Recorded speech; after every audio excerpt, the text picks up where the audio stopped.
Video ini menjadi mungkin karena rasa ingin tahu. 60 tahun yang lalu, Jepang menemukan rel berkecepatan tinggi dengan kereta peluru ikonik yang dapat beroperasi dengan kecepatan lebih dari 200 km per jam. Kereta peluru mengubah Jepang dan memulai revolusi rel berkecepatan tinggi di seluruh dunia. Kini, Jepang bersiap untuk melakukannya lagi, kali ini dengan membangun jenis kereta baru yang akan beroperasi dengan kecepatan luar biasa 500 km per jam. Kereta tercepat di dunia ini akan menghubungkan dua kota terbesar di Jepang dan akan lebih cepat dibandingkan terbang menempuh jarak 487 km hanya dalam 67 menit. Namun, proyek ini juga merupakan salah satu proyek transportasi termahal dalam sejarah dan pertaruhan besar pada teknologi yang belum pernah ada sebelumnya. Beberapa orang mempertanyakan apakah membangun kereta tercepat di dunia benar-benar masuk akal. Sejak kereta peluru pertama beroperasi pada tahun 1964, insinyur Jepang telah mengerjakan jenis kereta api baru dengan rel mutakhir. Teknologi kereta peluru dapat beroperasi pada kecepatan yang sebelumnya dianggap mustahil. Namun, para insinyur menyadari bahwa pada suatu saat, kereta akan mencapai batas kecepatan, dan getaran, gesekan, dan kebisingan dari roda baja konvensional akan menjadi terlalu keras. Untuk mencapai kecepatan lebih tinggi, mereka memerlukan jenis kereta baru. Para insinyur memutuskan untuk menghilangkan roda sama sekali dan menggunakan gaya magnet untuk mengangkat kereta di dalam jalur pemandu. Meskipun solusi ini tampak radikal, gagasan untuk melayangkan kereta secara magnetis sudah ada sejak awal tahun 1900-an. Pertama kali muncul pada tahun 1912, namun teknologi yang dibutuhkan baru mulai muncul pada tahun 1960-an, dengan eksperimen awal maglev.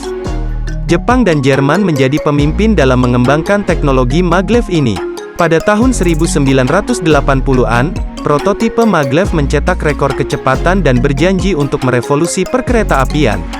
Namun, baru pada tahun 2004, jalur transcepat Shanghai dibuka, menjadikan kereta maglev sebagai yang tercepat di dunia dengan kecepatan rutin mencapai 430 km per jam. Meskipun maglev berkecepatan tinggi Jerman masih menjadi satu-satunya yang beroperasi, rencana ambisius untuk membangun jalur maglev di seluruh dunia tidak pernah terwujud. Ternyata, maglev lebih mahal dibandingkan dengan jalur rel berkecepatan tinggi konvensional. Biayanya 2 hingga 3 kali lipat lebih tinggi, dan tidak dapat berintegrasi dengan infrastruktur yang sudah ada.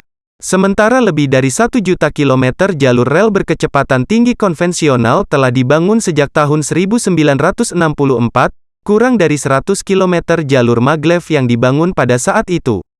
Meskipun dunia tampaknya telah maju, Jepang terus mengambil langkah maju. Taruhan besar-besaran Jepang pada teknologi maglev dimulai dengan pembangunan jalur maglev antar kota pertama di dunia. Jalur ini, dibangun oleh perusahaan kereta api Jepang, akan menghubungkan dua kota terbesar di negara tersebut. Jalur maglev baru akan mengurangi waktu perjalanan antara Tokyo dan Osaka dari 2,5 jam menjadi hanya 67 menit. Ini bukan hanya tentang meningkatkan mobilitas dan perekonomian, tetapi juga mengatasi batasan kereta peluru konvensional yang sudah mencapai kapasitasnya. Jalur maglev akan melewati pegunungan yang kurang aktif secara seismik, mengurangi risiko gempa bumi. Dengan 80% lebih jalur melalui terowongan, jalur ini akan menjadi yang terpanjang, dengan sebagian besar di bawah permukaan. Diperkirakan bagian pertama jalur akan dibuka pada tahun 2027, sementara sambungan ke Osaka akan selesai 1 dekade kemudian. Maglev antar kota berkecepatan tinggi Jepang akan menjadi cara tercepat untuk melakukan perjalanan antar kota-kota besar di Jepang, bahkan lebih cepat daripada terbang. Teknologi ini, dikenal sebagai SC Maglev, telah dikembangkan selama lebih dari 50 tahun. SC adalah singkatan dari superkonduktor untuk melayangkan kereta api dari jalur pemandunya. Elektromagnet superkonduktor beroperasi pada suhu ekstrim rendah, memanfaatkan fenomena superkonduktivitas untuk meningkatkan gaya magnet. Maglev SC dapat mencapai kecepatan yang jauh di luar jangkauan kereta api konvensional.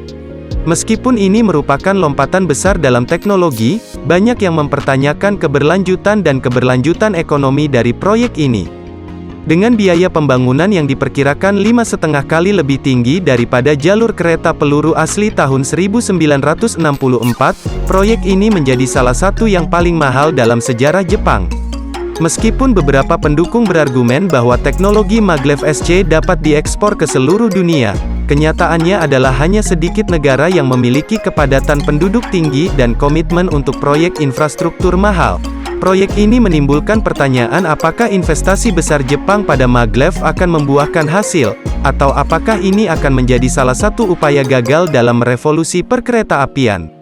Hanya waktu yang akan memberikan jawaban.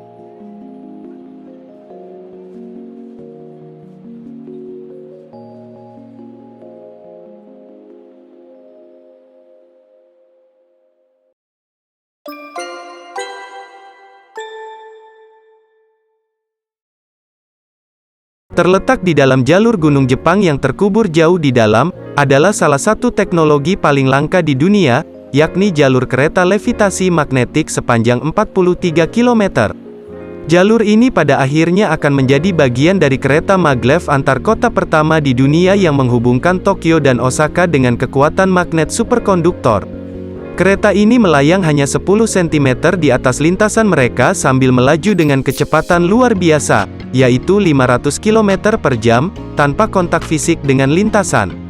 Mereka dapat beroperasi dalam kondisi cuaca apapun dan memiliki biaya perawatan yang lebih rendah karena berkurangnya gesekan dan lebih sedikit suku cadang yang bergerak. Meskipun ada keunggulan kereta maglev dibandingkan dengan kereta berkecepatan tinggi tradisional, satu-satunya jalur maglev komersial berkecepatan tinggi yang saat ini beroperasi hanya sepanjang 30 km, menghubungkan bandara Shanghai ke kotanya. Perjalanan yang dilakukan kereta hanya dalam 8 menit, namun jalur sesingkat ini mengalahkan keunggulannya.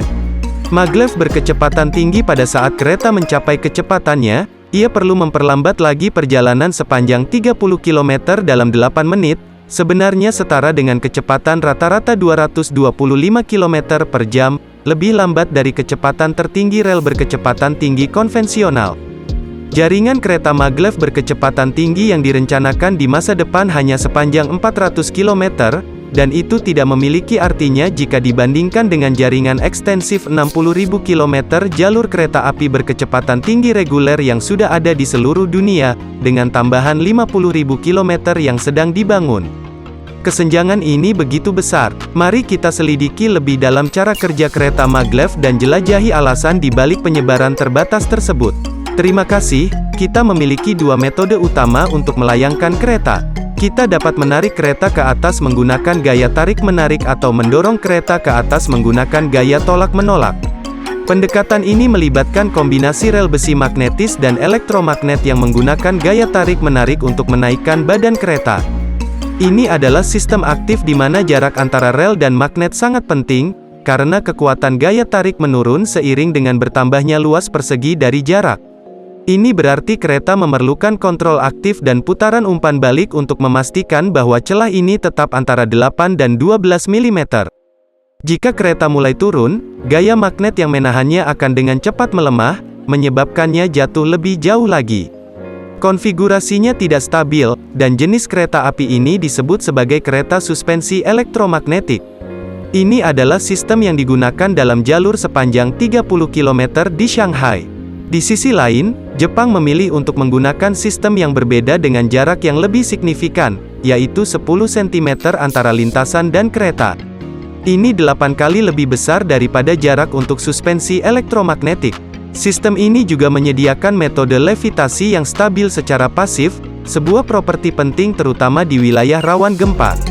Dalam pendekatan ini, magnet di atas kereta berinteraksi dengan kumparan pasif di lintasan. Saat kereta bergerak di atas kumparan, magnet mengalami perubahan medan magnet yang menghasilkan medan magnet berlawanan. Medan ini mendatarkan kereta ke atas. Jika kereta diam di atas kumparan, tidak ada perubahan medan magnet, sehingga sistem dinamik ini hanya bekerja ketika kereta sudah melaju kencang. Kereta ini memiliki roda yang turun ke bawah ketika melambat, namun roda tersebut kembali ke dalam kereta ketika mencapai kecepatan 100 km per jam untuk mencapai posisi stabil di lintasan. Kutub utara dan selatan disusun secara vertikal di sisi lintasan, dengan magnet terbentuk dari gulungan kawat yang disusun dalam pola angka 8. Kutub selatan menunjuk ke atas di satu sisi, sedangkan kutub utara menunjuk ke atas di sisi yang lain. Jika kereta turun sedikit atau bergerak ke samping, magnet pada kereta menyebabkan arus pada kumparan yang berlawanan, menghasilkan medan magnet yang lebih kuat yang mendorong kereta kembali ke posisi semula. Titik tengah dari bentuk angka 8 sistem dinamis ini dapat dimaafkan dengan jarak 10 cm antara lintasan dan kereta, yang dipertahankan secara alami tanpa memerlukan input kontrol yang rumit. Namun, kereta maglev Jepang yang disebut Low, yang merupakan jenis kereta SC maglev, membutuhkan kumparan superkonduktor untuk menghasilkan medan magnet permanen yang sangat kuat di kereta. Kumparan inilah yang menginduksi perubahan medan magnet dan memungkinkan kereta untuk berputar rata dalam konfigurasi yang stabil. Kumparan yang terletak di setiap sisi gerbong harus dijaga pada suhu kritis untuk memastikan arusnya mengalir tanpa hambatan. Kumparan terbuat dari titanium neobium, didinginkan menggunakan helium cair, dan ditempatkan di dalam wadah yang didinginkan dengan nitrogen cair. Proses pendinginan ini menggunakan lemari es tabung pulsa yang menggunakan gelombang suara untuk mendinginkan helium, jenis siklus pendinginan yang juga digunakan oleh teleskop James Webb untuk menjaga sensor inframerahnya cukup dingin untuk mendeteksi bahkan radiasi panas inframerah yang paling samar dari masa lalu. Gelombang suara hanyalah gelombang tekanan, dan tekanan, serta suhu, berbanding lurus. Tekanan yang lebih tinggi akan menyebabkan suhu yang lebih tinggi. Hal ini dapat dimanfaatkan dengan membuat gelombang berdiri, di mana puncak dan lembah gelombangnya diam.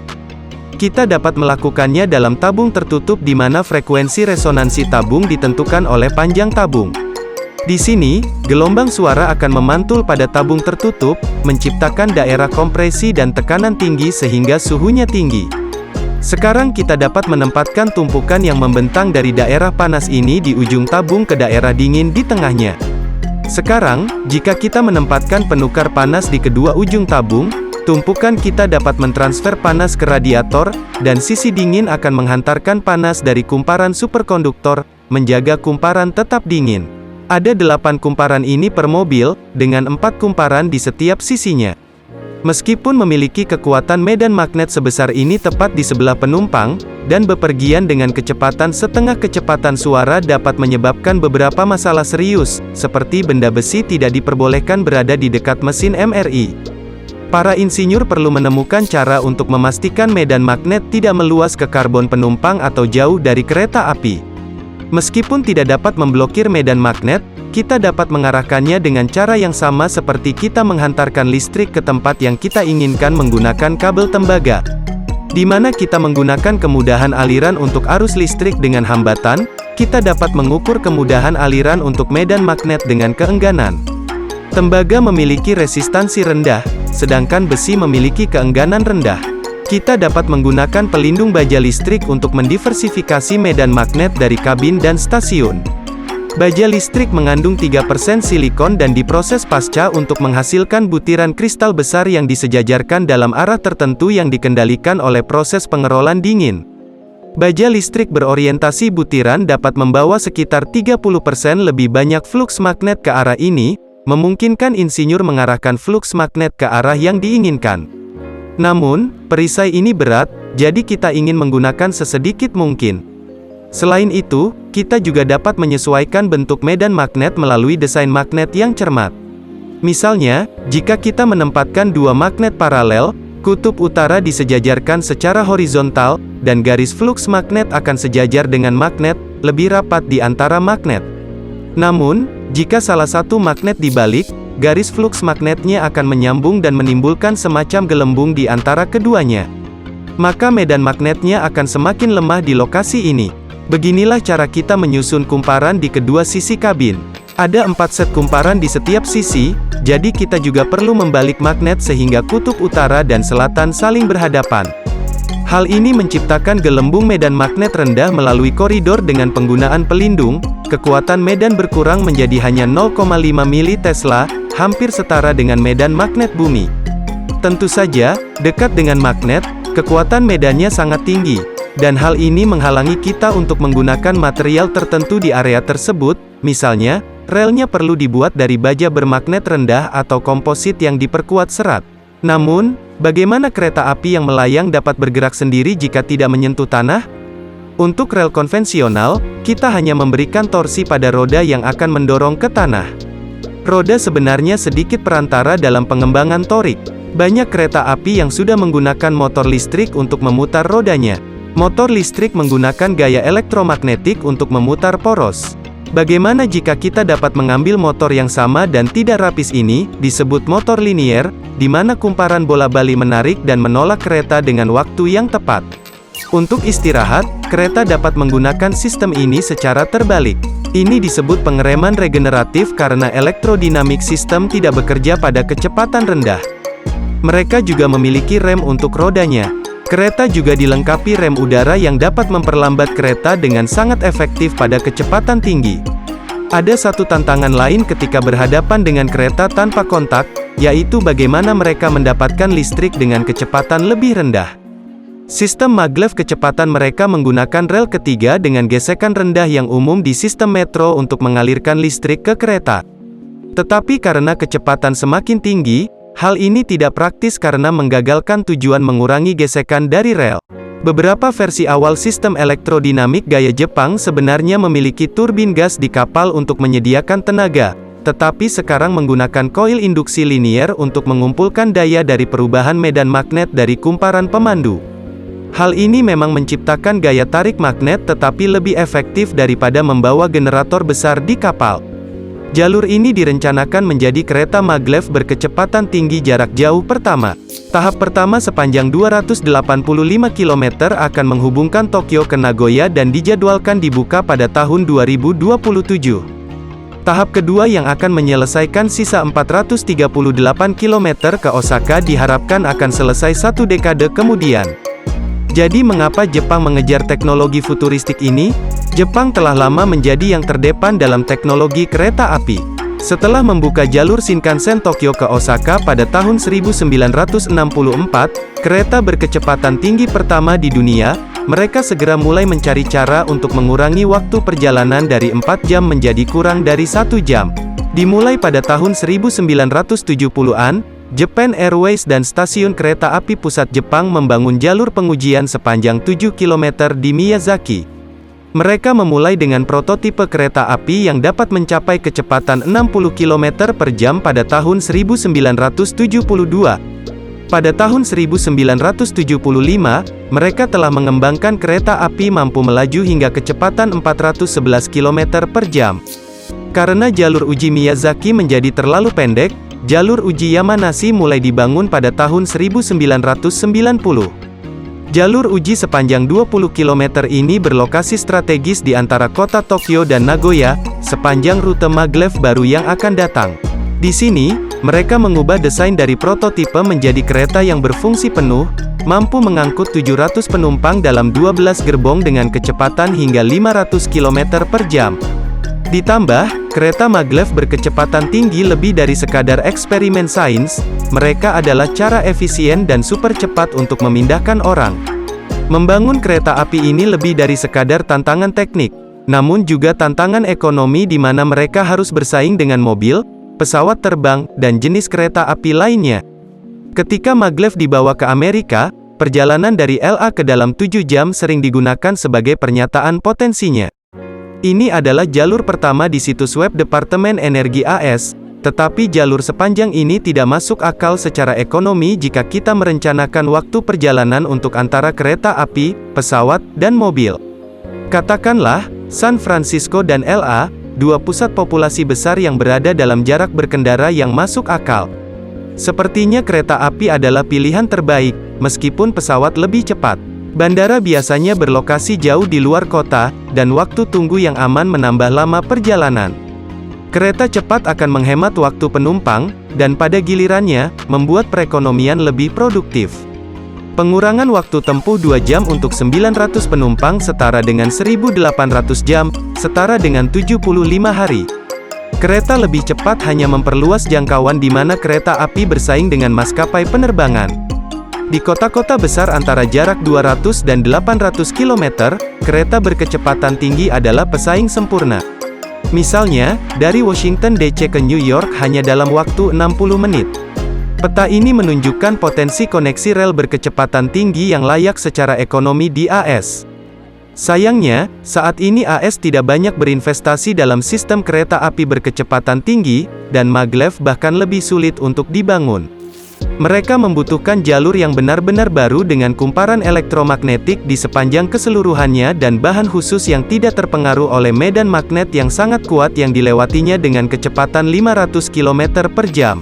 Jalur maglev Jepang yang akan menghubungkan Tokyo ke Nagoya baru-baru ini mengalami kenaikan harga menjadi 13,7 miliar dolar. Maglev antara 10 dan 50 kali lebih mahal daripada rel berkecepatan tinggi. Rel berkecepatan tinggi Prancis yang sangat sukses, TGV, yang dibangun pada tahun 80-an dan 90-an, menelan biaya 2 juta dolar per kilometer.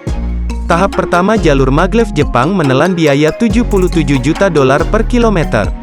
Bahkan jika dibandingkan dengan rute yang sama dari Tokyo ke Osaka melalui rel berkecepatan tinggi, sistem maglev akan menelan biaya 11,3 kali lebih mahal per kilometer, yang merupakan harga besar yang harus dibayar untuk mengurangi waktu tempuh 1 jam. Jalur Tokyo ke Nagoya mengambil rute yang lebih langsung melalui daerah pegunungan. Yang mengejutkan, 86% jalur akan dibuat terowongan bawah tanah sepanjang 200 km, secara signifikan meningkatkan biaya. Menariknya, hal ini juga menyebabkan peningkatan biaya operasional. Ketika kereta berjalan di tempat terbuka udara dengan kecepatan 500 km per jam, udara yang tidak terhalang hanya bergerak ke samping. Namun, ketika berjalan melalui terowongan, udara tidak memiliki rute keluar, menciptakan hambatan tambahan yang pada gilirannya meningkatkan gaya yang diperlukan untuk mendorong kereta ke depan. Penggunaan energi dari jalur baru akan menjadi 30% lebih tinggi dibandingkan dengan jalur Tokyo ke Osaka yang sudah ada. Namun, hal tersebut masih jauh lebih baik daripada terbang, setidaknya untuk saat ini. Saya tidak melihat teknologi maglev digunakan secara luas. Di luar beberapa proyek khusus seperti ini, kenaikan biaya yang drastis tidak dapat dibenarkan untuk peningkatan kecepatan tertinggi dibandingkan dengan rel berkecepatan tinggi konvensional. Hal ini sulit dipahami mengingat tantangan yang dihadapi oleh proyek-proyek maglev, terutama dalam hal ekonomi dan infrastruktur. Beberapa proyek maglev mungkin menarik perhatian publik, tetapi implementasinya terbatas. Seiring dengan itu, ada spekulasi tentang potensi teknologi superkonduktor suhu ruangan, yang dapat membuat pembangunan kereta maglev lebih mudah. Minat online terhadap teknologi superkonduktor memang meningkat, tetapi perkembangan nyata dalam penerapannya untuk transportasi masih perlu dicapai. Mengenai pemahaman dasar-dasar medan magnet dan listrik, banyak sumber belajar online yang dapat membantu tanpa harus mengikuti kursus universitas penuh. Brilliant, sebagai contoh, menawarkan kursus-kursus yang informatif dan dapat diakses secara gratis. Ini bisa menjadi cara yang baik untuk mendapatkan pengetahuan dasar tentang fenomena fisik yang mendasari teknologi seperti maglev. Teruslah mencari dan menjelajahi sumber-sumber tersebut untuk memperluas pemahaman Anda.